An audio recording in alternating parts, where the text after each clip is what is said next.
Well, hello. I have decided that I am going to write an essay and document the writing of that essay step by step.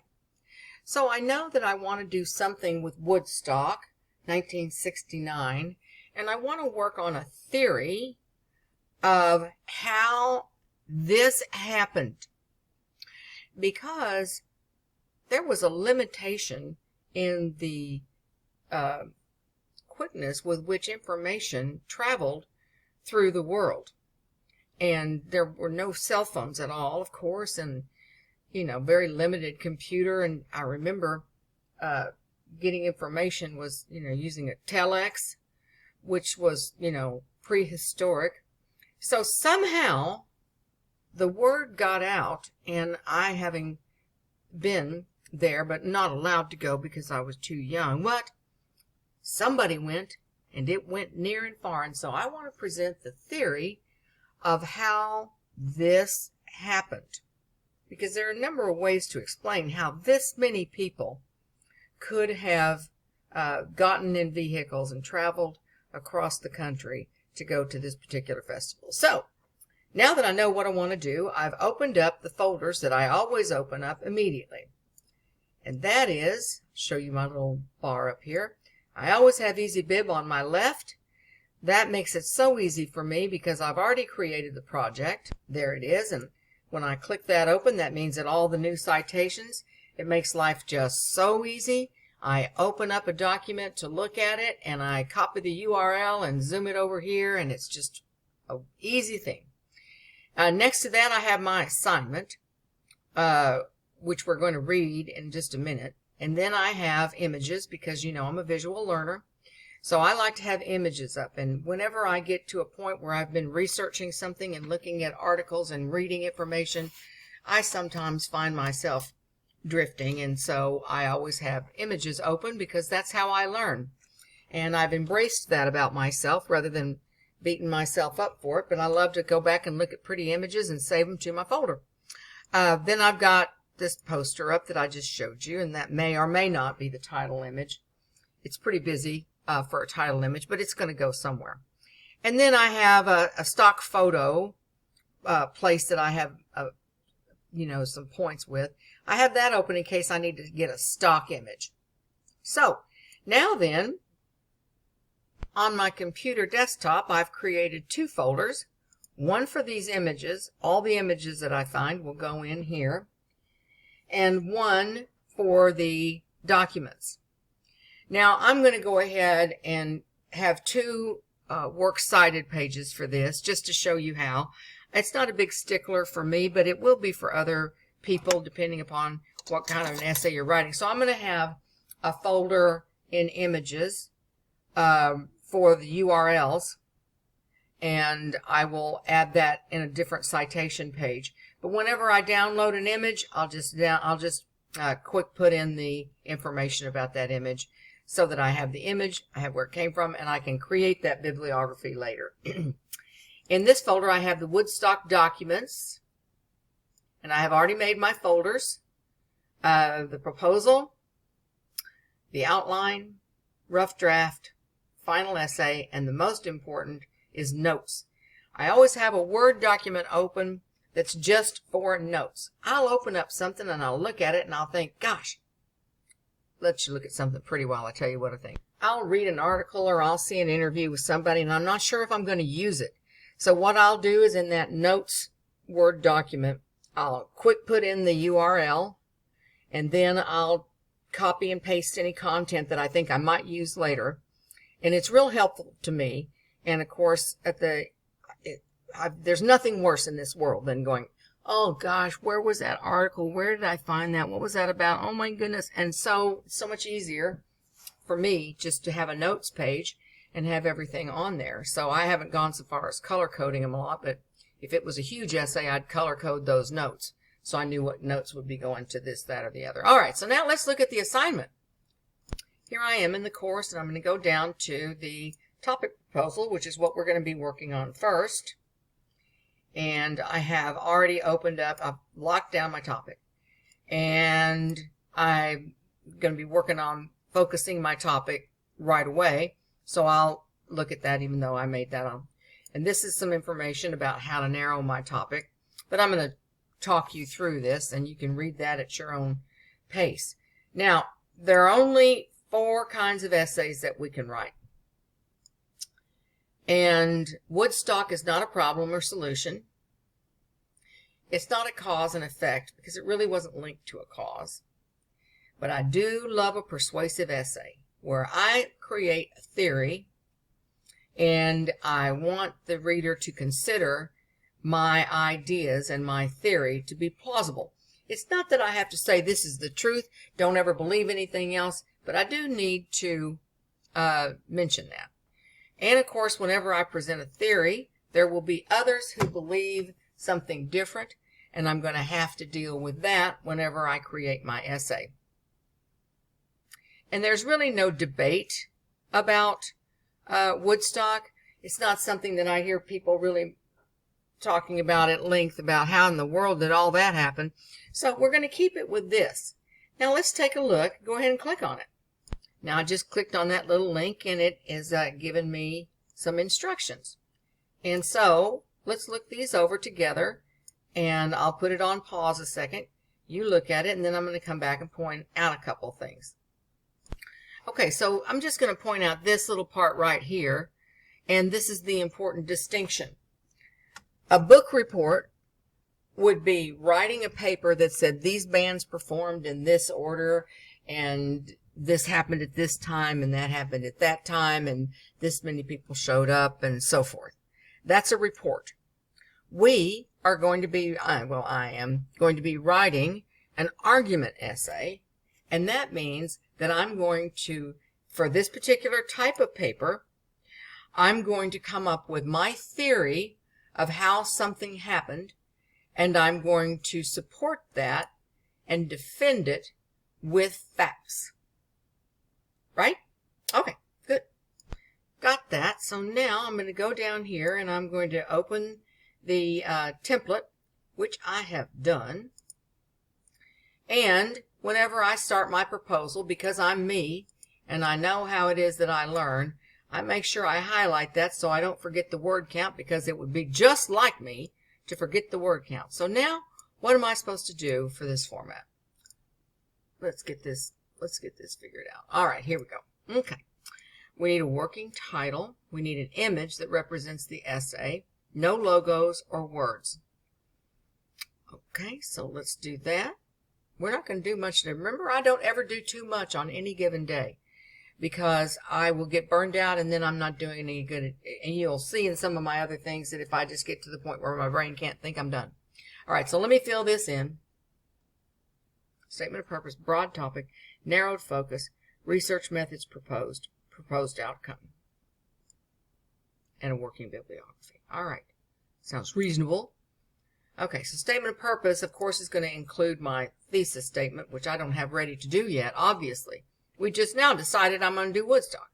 All right, I can do this part, though. So, okay, so this is what I just have so far, and this is that iconic picture. It was the cover of the album, and so I have it there. It's going to go somewhere in the essay. I don't know that it's going to be the title image, because I've got to find a title image that shows how many people, and I've kind of come up with a little interesting focus that I'll share with you in a second. But first, let's look at this picture real quick.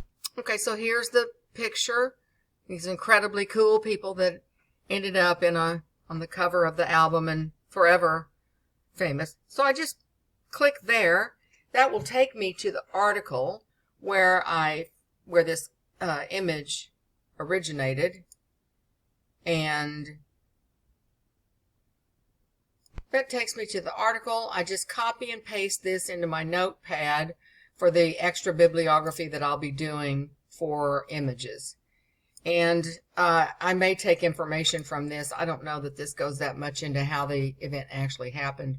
But that's the picture of these incredibly cool people at the end of the festival. And that's these little people today.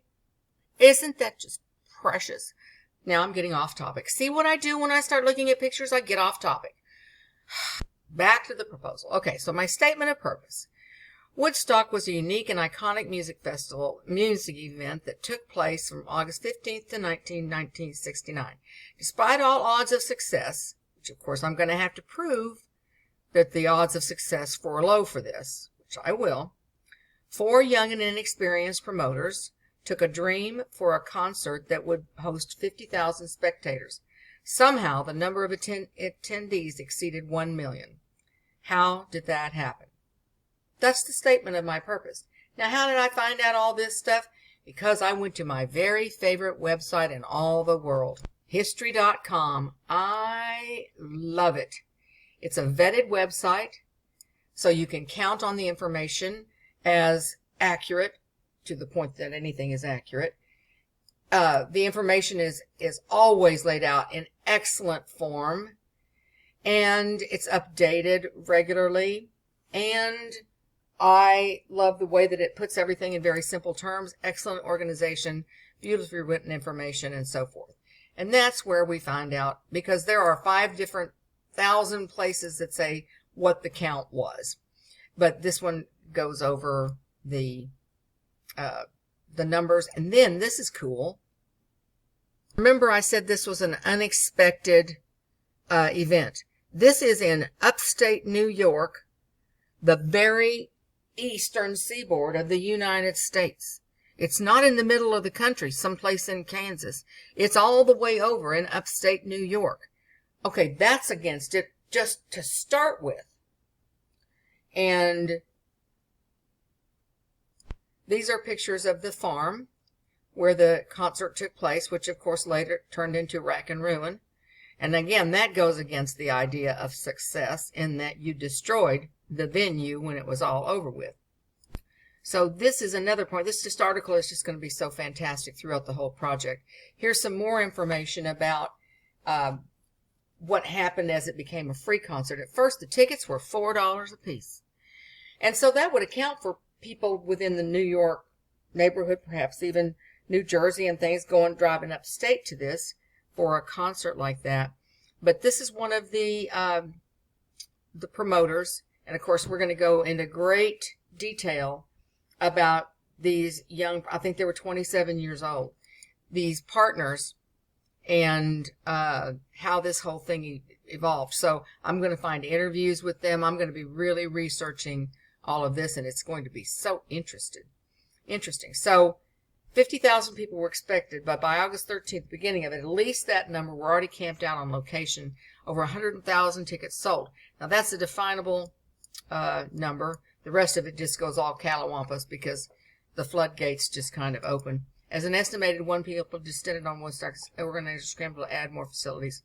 Highways and local closed and so forth. All right, now that's just some interesting information. This is a little bit of the theory about how this could have happened. The Vietnam War, Civil Rights Movement, all that stuff was going on at the same time. And so those are factors that we want to do. See how this History.com just provides so much information. We'll come back to that all later and everything. So, but this is all going to be stuff that we build on our theory. But right now, we're just at the proposal. But you better know that I have got this site copied and pasted into EasyBib and ready to go, because I'm going to be using this quite a bit. And of course, as we remember, we just want to paste that in, give EasyBib a minute to look for it.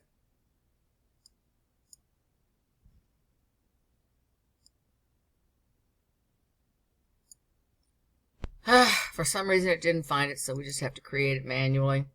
I do this now so that I don't have to worry about it from there.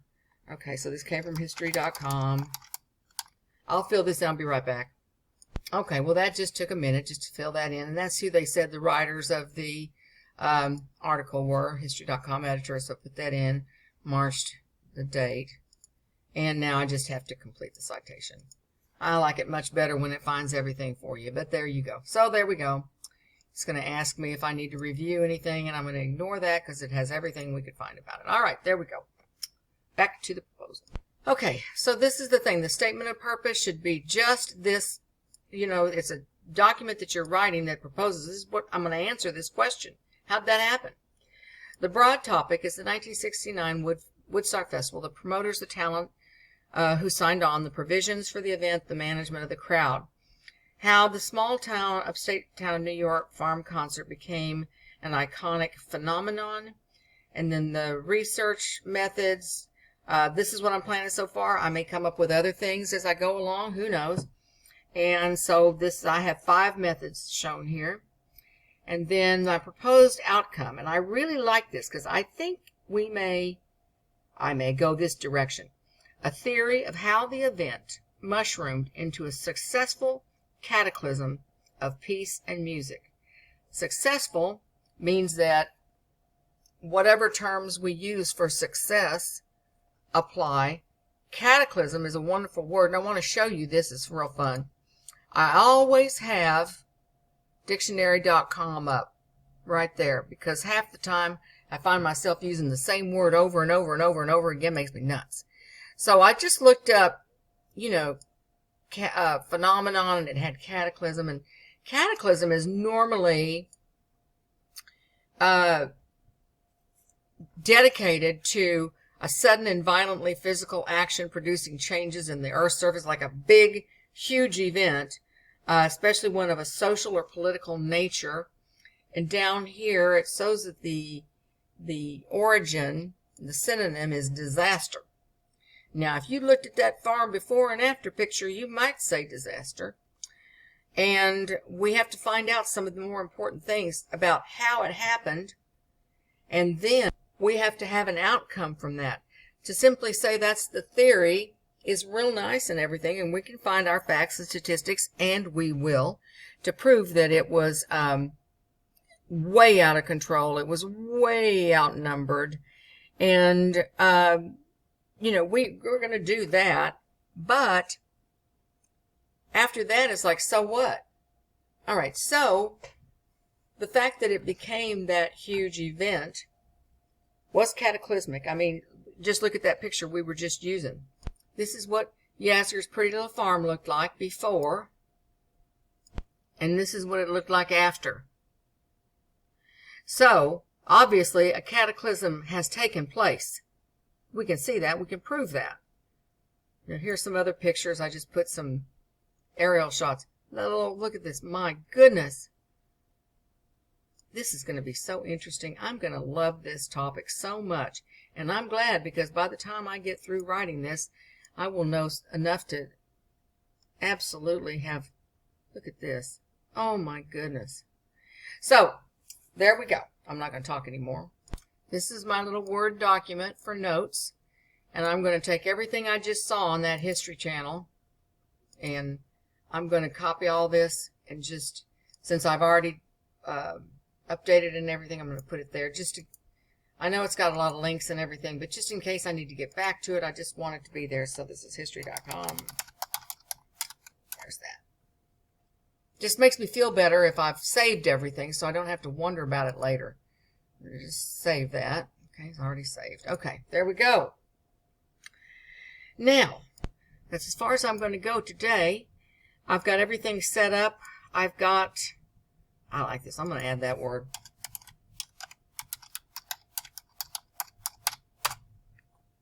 The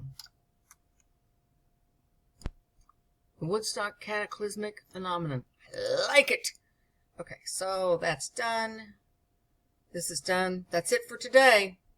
I'm going to save this under my proposal. Before I shut everything down, I'll make sure that everything's been saved into EasyBib, and I'm logging out for the day. That concludes day 1 of writing this essay.